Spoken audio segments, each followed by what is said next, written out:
Ang matalinong anak ay nakikinig sa pagtutuwid ng kanyang ama. Ngunit ang nangungutyang anak ay hindi nakikinig kapag sinasaway siya.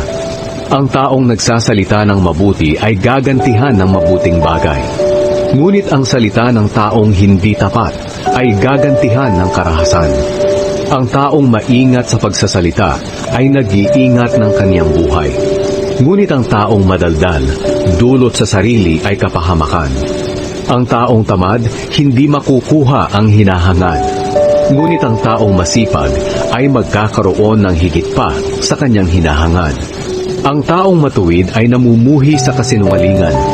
Ngunit ang taong masama ay gumagawa ng mga bagay na kahiya-hiya. Ang taong walang kapintasan ay iingatan dahil sa kanyang matuwid na pamumuhay. Ngunit ang makasalanan ay mapapahamak dahil sa kanyang kasamaan.